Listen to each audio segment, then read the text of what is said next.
Dia do livro infantil.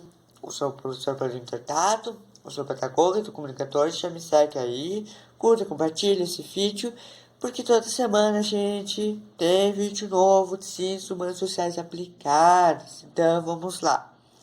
Comemora-se no dia 18 de abril o Dia Nacional do Livro Infantil, tá? A existência dessa data é um reconhecimento da importância da literatura voltada às crianças, né? Fonte de estímulo à criatividade e imaginação de seus leitores, o que contribui, tá?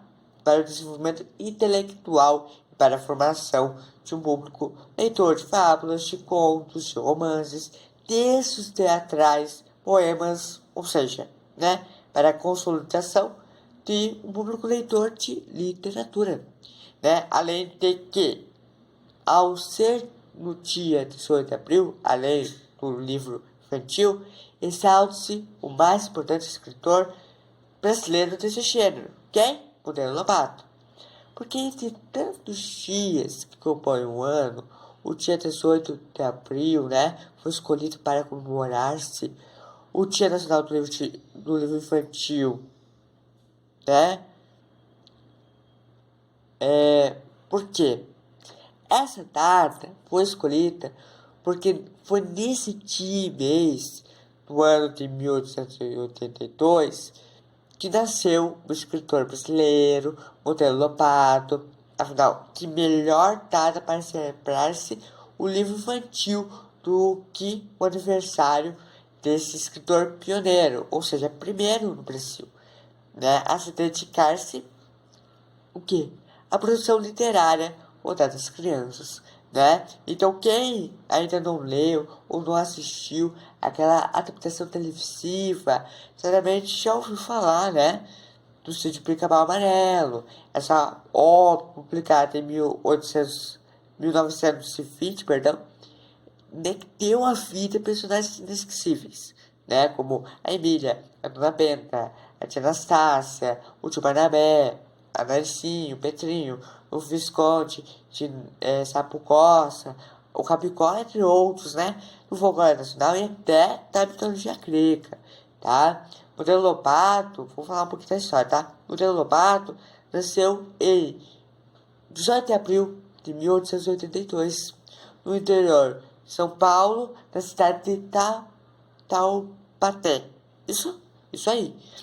Formou-se em direito, né, e atuou como promotor público de justiça e até tornar-se fazendeiro, após receber uma propriedade rural como herança de seu avô, tá? Interessado pelo cotidiano interiorano que o cercava, né? Escreveu contos, jornais e revistas retratando o homem do campo, seus costumes, seus hábitos, e escreveu contos, né? Esses contos, né? Principalmente a miséria, né? A qual era submetido. Reuniu muito desses textos narrativos no livro Urupés, né? Publicado em 1918, trazendo ao público em um dos contos dessa obra o famoso personagem Checa Tatu, né? Então, muito bem. Não obstante, foi na produção de obras voltadas às crianças que Monteiro Lobato destacou-se, entrando para a história da literatura brasileira, né? Como pai da literatura infanto-juvenil. É considerado histórico início do século XX, né, em que os livros brasileiros eram editados na Europa, em cidades como Paris ou Lisboa.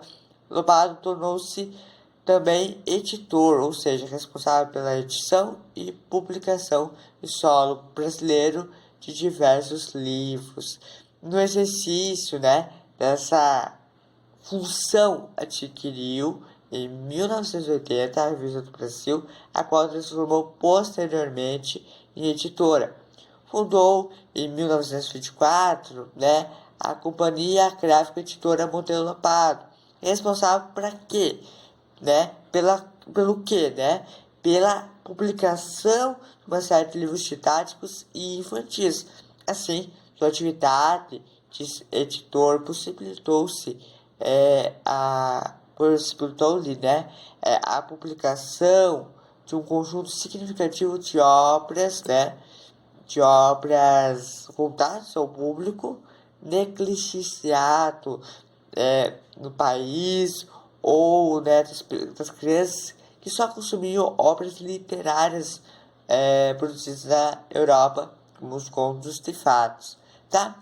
E sua primeira obra destinada a elas foi a Menina do Narcinho Arepitato, publicado em 1920.